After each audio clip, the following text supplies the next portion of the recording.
Hello, this is Stacy of Stacy's Bookcase. This is a spoiler-free review of A Song of Wraiths and Ruin by Roseanne A.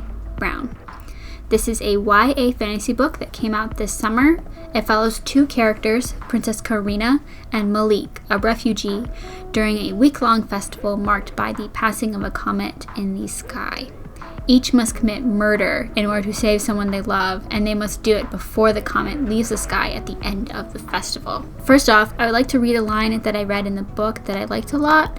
It is in the beginning, in the first chapter in which we meet Karina, the princess. Through it all, the song never lost the undercurrent of sorrow for which it was famous. But it was sorrow converted into manic energy, the only kind of sorrow she knew.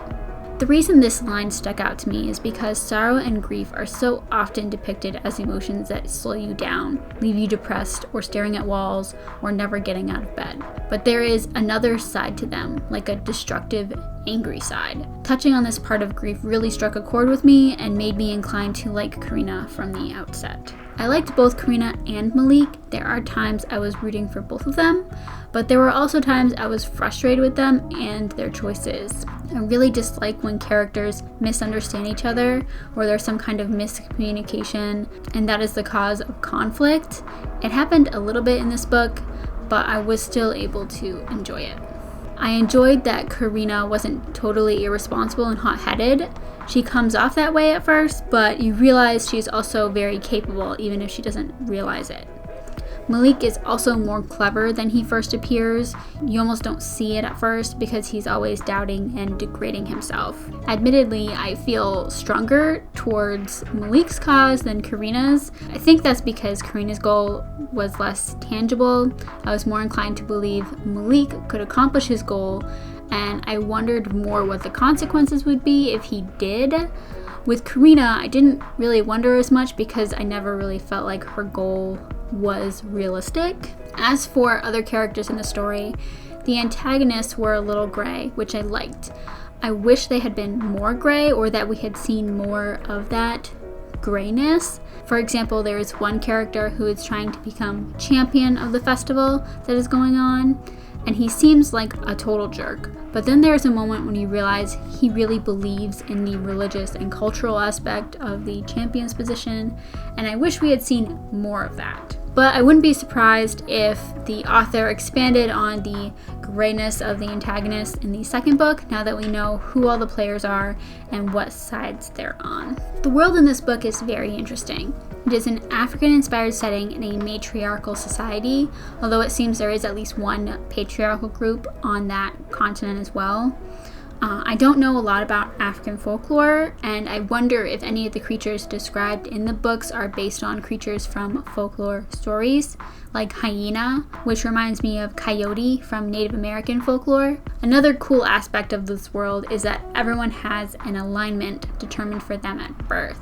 The alignments are earth, wind, fire, water, sun, moon, and life. I wish there had been more about this and what this meant because it's really interesting. Everyone has their alignment tattooed on their hand, but I don't think there's a point in the story where the author describes what the symbols for the alignments look like. It's a small detail that isn't necessary, but at the same time, I found myself really wanting to know. As for the plot, I did have some issues with it. There were things that felt overly dramatic, and I think that comes from this being a YA story. This is often an issue I have with YA. The plot usually isn't what brings me in, but the characters and world building do. In this instance, I was still able to enjoy the story, even if I felt like some of the moments in the plot didn't quite make sense. I'm not sure if I'm going to read the second book. If I do, it will probably be a spontaneous read, just like with this one. It really just comes down to personal preference. I'm not often in the mood for YA, hence why I still haven't read the sequels to Scythe and Children of Blood and Bone, even though I really liked both of those books. This book is on the cusp. I could see it getting really good in the sequel, but at the same time, I could see the author taking it in a direction that I wouldn't like, and that makes me hesitant to commit to continuing the series. The next book isn't out yet anyway, so I've got some time to think it over. Overall, I think if you like YA fantasy, you will like this book. If you want something with more world building, this may not be for you. What is there is interesting, but I really wish there had been more.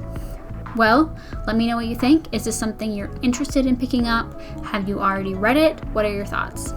I hope you enjoyed this video. Give it a thumbs up, and if you're interested in seeing more, please subscribe. Have a nice day. Bye.